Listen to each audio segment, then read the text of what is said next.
Fellow Kenyans, brothers and sisters, we have all come to the profound realization that our country is on sale.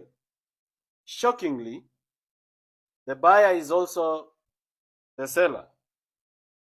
Kenya yetu inauzwa, na cha kushangaza muuzaji ndiye mnunuzi.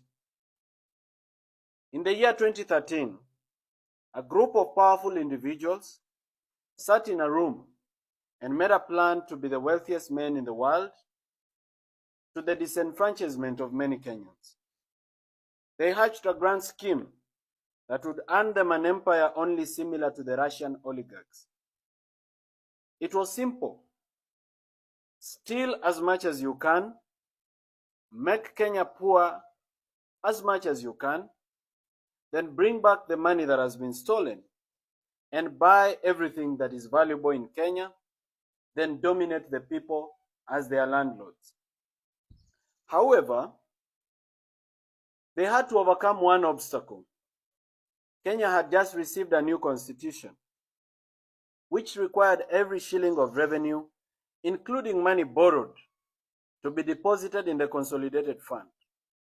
From there, it would be allocated by Parliament to the recurrent and development expenditure, withdrawals of which would be made with the approval of the Controller of Budget, and the Auditor General would audit it. These individuals decided to cheat the law. They tasked the Honorable Kimani Ichung'wah, then the Chairman of Budget, to table and pass an amendment to the Public Finance Management Act, which will allow them to open government accounts abroad and to even spend abroad. The unconstitutional law allowed them to open several accounts across the world without parliamentary approval, borrowing money on behalf of the people of Kenya, stealing it without getting to the consolidated fund. A very convenient escape from the Controller of Budget and the Auditor General's audit. Since that time, fellow Kenyans, our country has been robbed in a despicable manner. So much money has been stolen that the figures look absolutely unbelievable.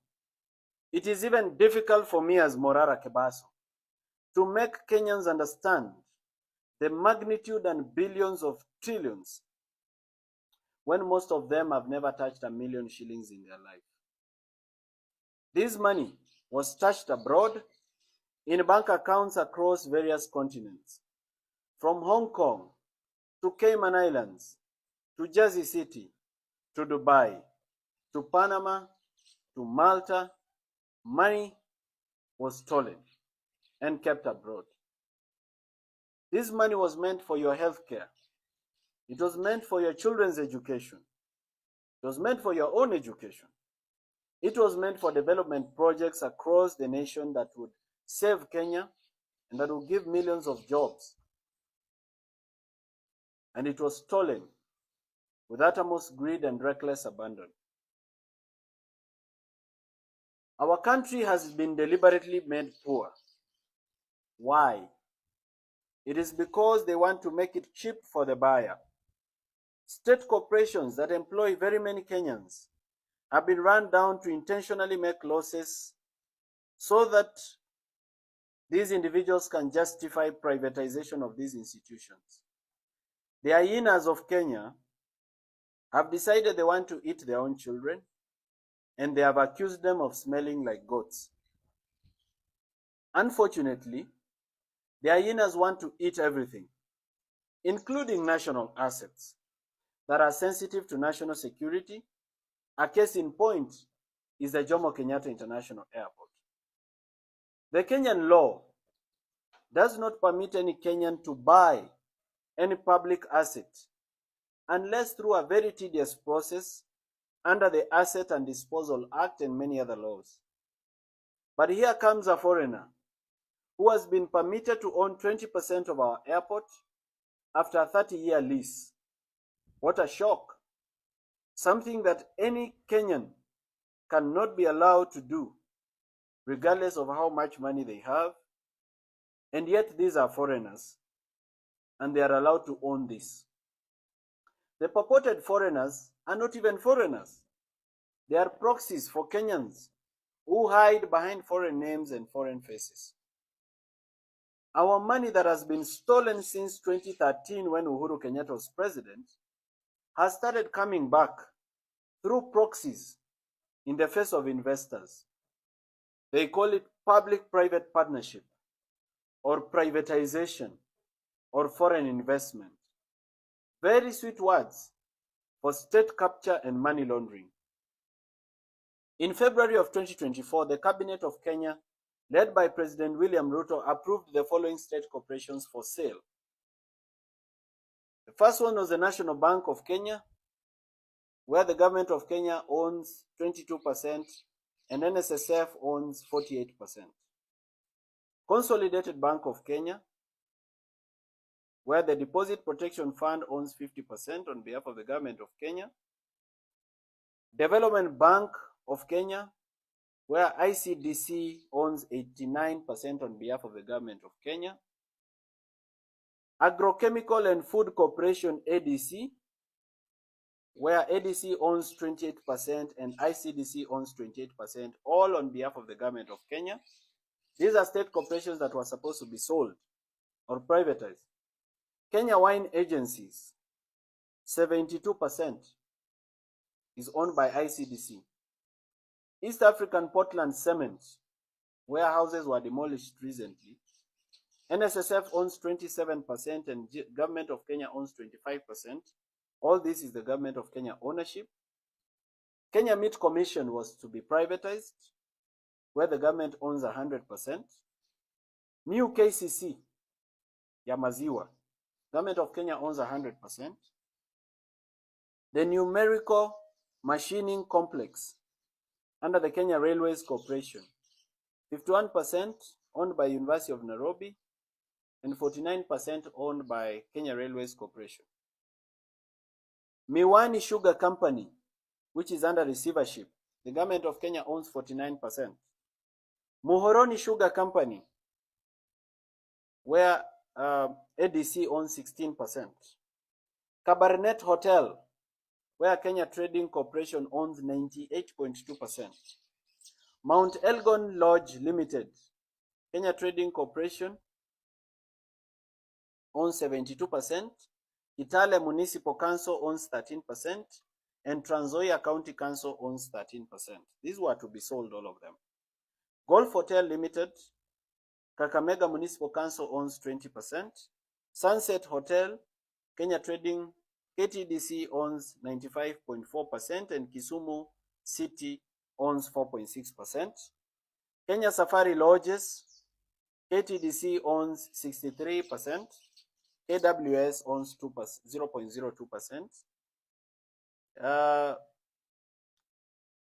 Kenyan, government of Kenya owns 70%. This was to be privatized.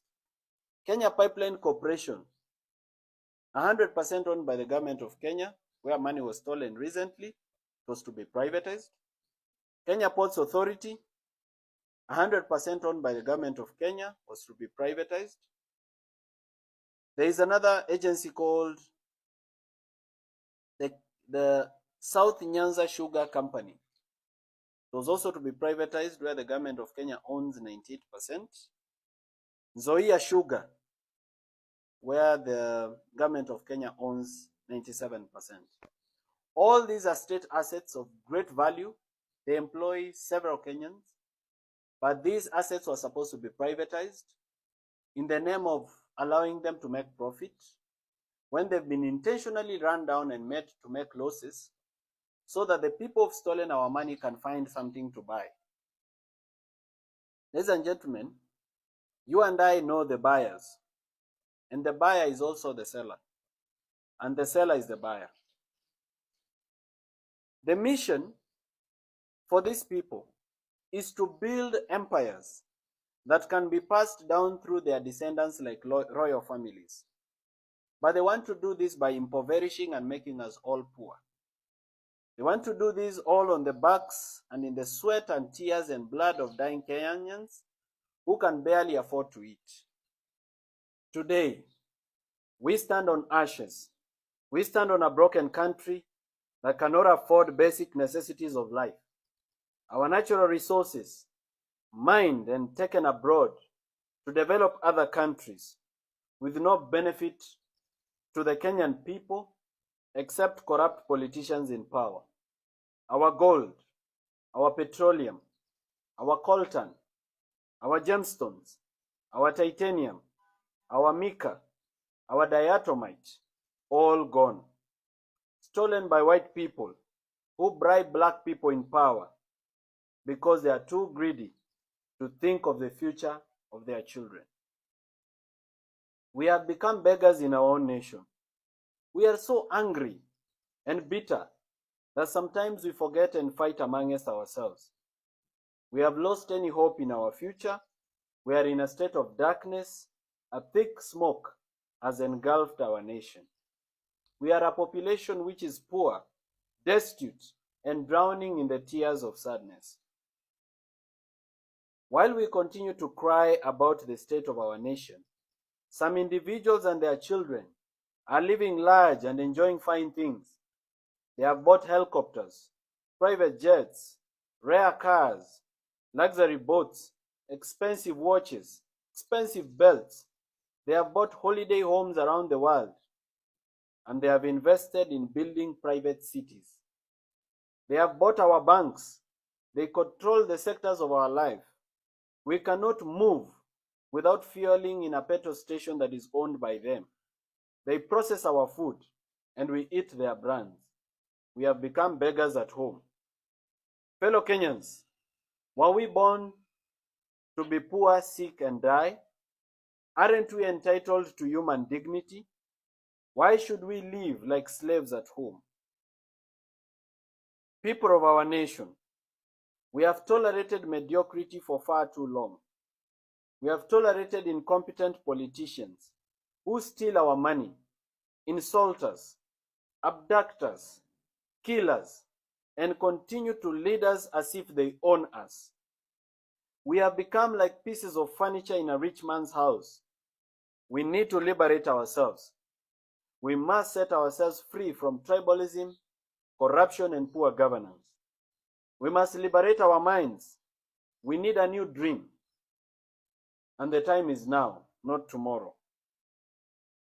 As a young man in this nation, I have tried my best to open your eyes. I continue to try every day. I have suffered arbitrary arrest.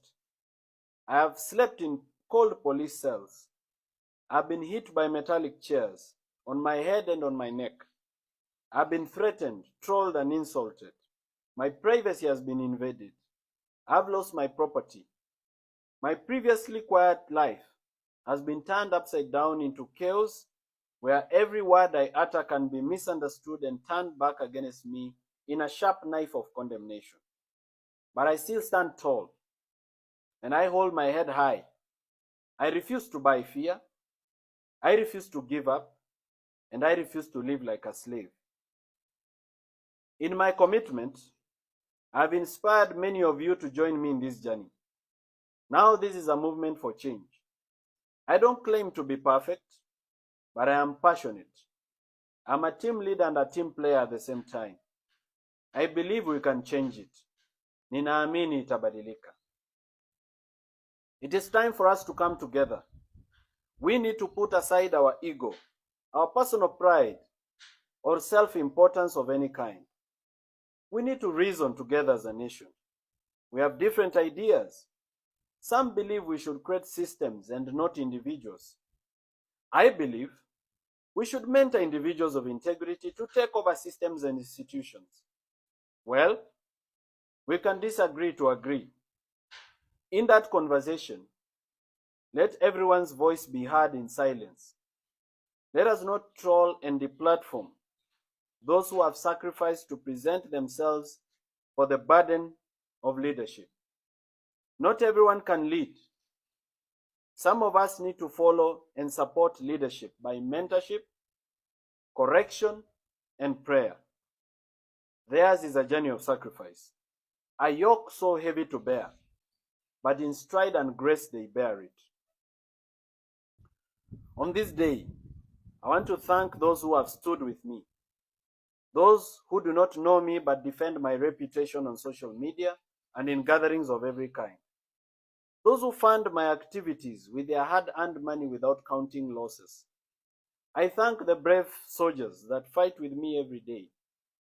Together we have achieved much. Without political power, we have revived some stalled projects. We have exposed corruption, and in some instances we have prevented it from happening. We are giants. The work we do is superhuman. We should do more of this every day and inspire other Kenyans to also do what they can do in their small ways and big ways. I also thank Kenyans of integrity who have stood with the nation.